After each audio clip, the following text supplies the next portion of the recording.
So as many of you guys know, Chris was recently debanked, and well, if you want to know the full story, why not go ahead and check the video out. I'll link it in the description below and also in a card right here. Today's video is going to be a follow-up to that video, talking about not only just like a little bit of what happened with Chris and Santander, but a little bit more about what banks are crypto friendly and which banks are not. Let's get into it.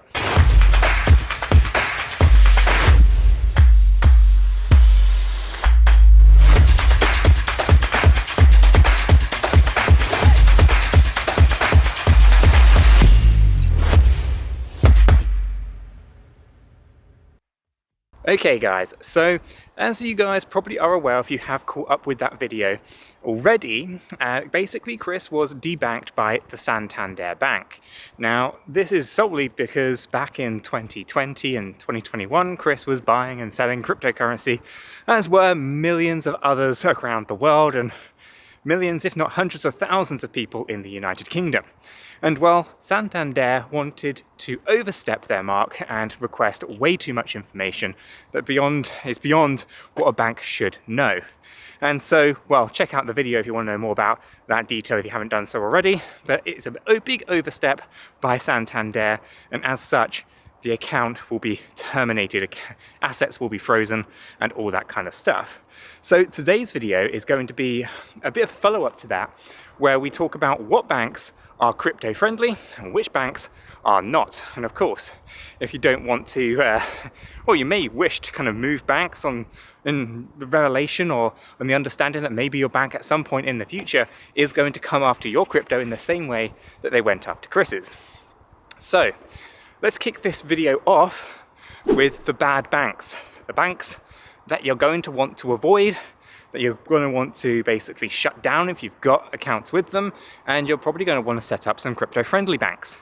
So let's go through the list of banks to avoid, right? First, Direct. Now this is not a bank that I've had any dealings with, fortunately enough, but they are on the top of the list as not crypto-friendly. So we probably aren't going to want to bank with First Direct. Lloyds. Now, some people have used Lloyds without any issues. Others have had no end of problems. So Lloyds is number 2 on the list of banks to avoid. They are not crypto friendly. They do not like, and they will limit transactions to and from exchanges and all that kind of stuff. So again, Lloyds bank, it's not for me personally, but obviously if you are with Lloyds, you may wish to consider alternatives. Metro Bank, again, this is a bit of a surprising one because I thought they were a little bit more modern, but again, not crypto friendly. 3rd on the list, we don't bank with Metro.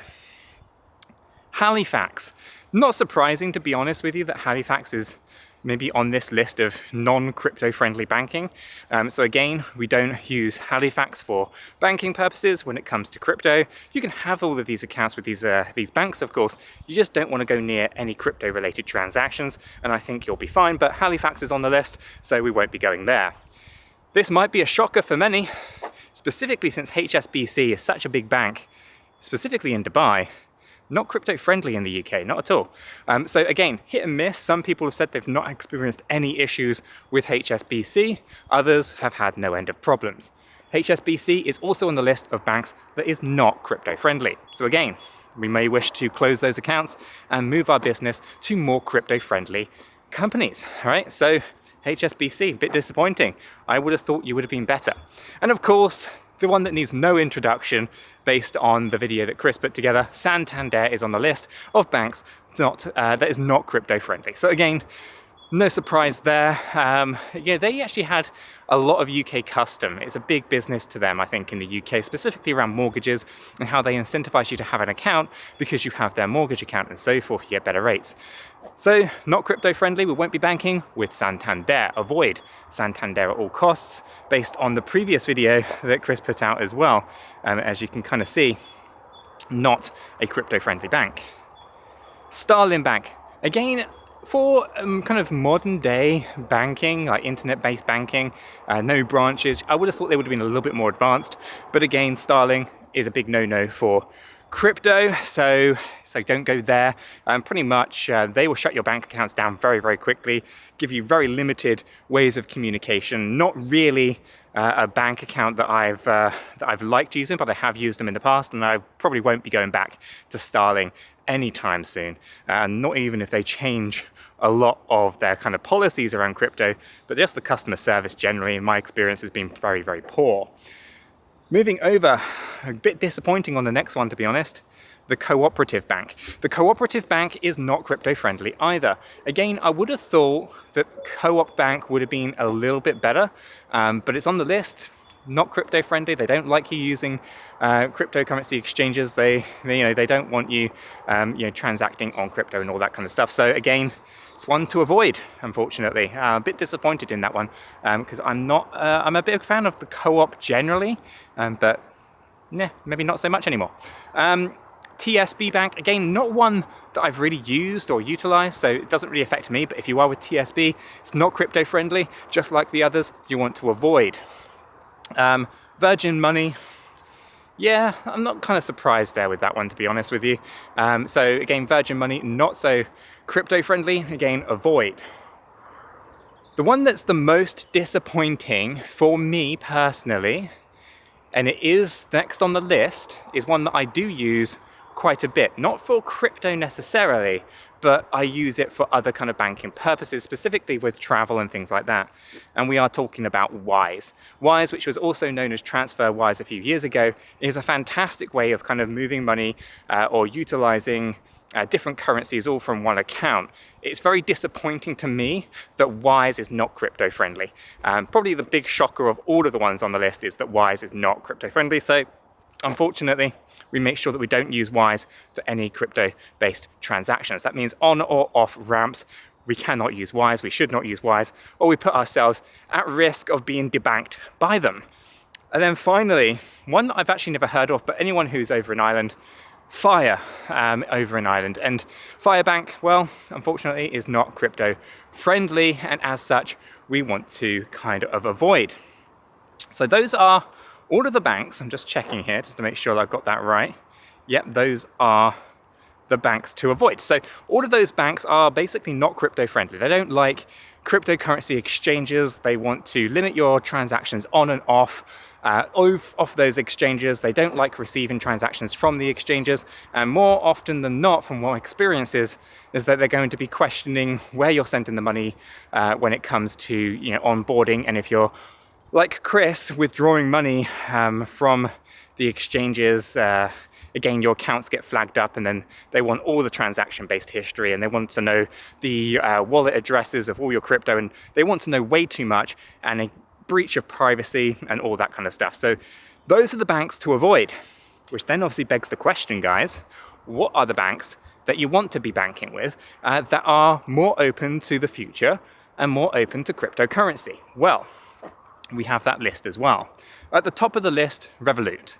Now, Revolut has, and by the way, guys, this is as up to date as September 2023, right? So there isn't anything else I'm aware of here, but I do know that there has been a recent update with Revolut. Now, Revolut, from a personal point of view, is really pro-crypto. You can buy it and hold it on the platform, not a problem. But from a business point of view, business accounts are going to struggle going forward in 2024 with Revolut. So if you have got a business account with Revolut, you're going to, or should already be aware of, issues in 2024 when it comes to crypto. You're not going to be able to use your business accounts to buy and hold crypto directly on the platform and stuff like that. But ultimately, I have a Revolut account, which is great. Personal accounts, you can send and receive fine with Revolut, so it's not a problem. So Revolut is the top of the list of banks to go for if you are in the crypto space. Great to see. Monzo, not one I've currently got, but is on my list to acquire. And I'm going to talk about my strategy in a moment once I get through all the banks that are really crypto friendly, right? So Monzo is crypto friendly. I haven't dived into the data as to kind of what's going on there, on all the ins and the outs, the T's and the C's and all that. But it is on my list that I am going to be looking to open an account at Monzo because I do think that's a good idea. So that's on the list as pro crypto. Then we've got a few that I've never heard of, and I might even murder these names because I'm not sure if I'm going to pronounce them correctly. These I would say are probably higher risk because I've not really come across them before. But there's ACE, which is XACE. There's then Casha, which is CASHAA. And Orlando, all-rounder, maybe. Something to that effect. I probably murdered all 3 of those. Now, they are on the list as crypto-friendly. Some of them are actually quite unique in the way that they do esports and specifically the gaming sector and stuff like that. Again, probably one to do a lot of research on before you kind of set up accounts and start really heavily using them. I don't know about them. They are on the list of crypto-friendly though, so do more research on those, but I would probably classify those as slightly higher risk because they're not well known. They're relatively new from what I could see. And then, of course, we get to the more mainstream crypto-friendly banking, and that is where the most interest really lies. The Royal Bank of Scotland. So if you haven't got a Royal Bank of Scotland account, you may wish to consider getting a Royal Bank of Scotland account. They seem crypto-friendly. I personally would be shutting down, your Virgin Moneys, your Santanders in favour of Royal Bank of Scotland, I should say, and the Scottish Bank. So ultimately, really crypto-friendly. And from what I've heard so far from the community, not many people have actually experienced problems with the Royal Bank of Scotland. So one for the win. We'll take that. We'll set up Royal Bank of Scotland accounts. And yes, that's on my list as well to kind of set up. Underneath there, you have NatWest. I've banked with NatWest in the past. I don't currently have a NatWest account. Again, it does seem to be hit and miss within the community there. Some people have experienced issues when it comes to NatWest, but they are on the list of crypto-friendly. They haven't got any kind of issues with cryptocurrency exchanges, as long as they are FCA regulated, all the kind of usual stuff. And so NatWest is on the list. I will probably look to set up a personal account at NatWest as well.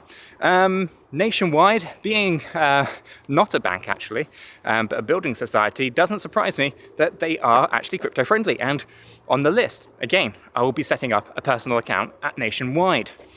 And then my current account, my personal account at the moment, is with the next bank that is crypto-friendly, and that is Barclays, which actually is a bit of a shocker because I did have problems personally back in 2021 and 2020 onboarding from Barclays to Coinbase, specifically just with having to go through, do you know what you're doing? Do you know the risks? All the usual kind of surveys, and they still kind of wanted to kind of, block your transactions to the exchanges, but they are crypto friendly. They do let you transact.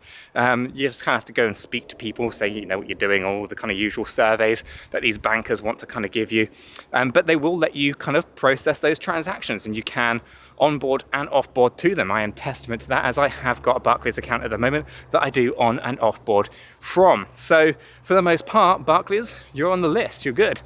So for the most part, those are the banks that are crypto friendly, and those are the banks that are crypto, negative, or really anti-crypto versus the positive crypto. So what is the strategy? Well, the strategy has to be that you need to decentralize your banking in the same way that you would with your crypto holdings. We often say you don't keep much crypto on a single exchange. Know your risk management.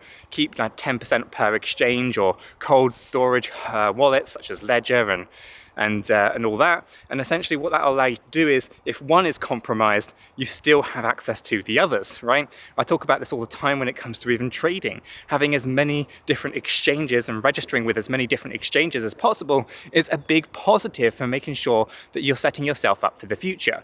And I think the same has to be said for the banking sector now, considering that there was no good ground for Chris to be debanked, and all the transcripts of those conversations, Chris is going to be getting them, as he has put through a SAR request to Santander. He will basically remove the private information and make public within our Discord server the conversations that Santander were having with him, the things that they were asking for, and the tone in which they used to try to get Chris to part with that specific information, right? And so I think it's a good strategy to be decentralizing our banking in the same way that we talk about risk management with crypto, with the traditional banking sector. We cannot trust these clowns in the traditional banking sector in the same way that we can't trust the governments to have your back. Ultimately, they're overstepping, and, big fuck you to all you negative crypto banks, because what is the point in basically blocking out the future? And they're all a part of it as well in the background, which is just mind-boggling. But nonetheless, the strategy is quite simple. Find the crypto banks that are, or find the banks that are crypto-friendly and set up accounts there. Decentralizing your effort, only hold certain portions of your capital in each bank. Actively use them so that they can't close them down. Or make sure you adhere to the terms and the conditions of each bank as well, knowing what those are. Make sure that you are doing absolutely everything correctly, legally for your jurisdictions. It's a bit of a rant, but I did want to put a video together to kind of say that there are some crypto-friendly banks out there. I have a brief list, it's down in the Discord server, so if you haven't already checked that out, link for that is in the description below. Let's sort ourselves out, let's make sure that we're all on the right crypto exchanges, for one, but also having the right banks that we on and off board our fiat from, and two, because it's very important that we don't get screwed over like they screwed Chris at Santander. I'm going to leave the video there though, guys. If you have found it useful and informative, smash that like button. I do appreciate that. If you are new to the channel, why not go ahead and subscribe, tap the bell, select all the notifications, and in doing so, you will not miss another video update. Until the next one though, guys, have a fantastic day.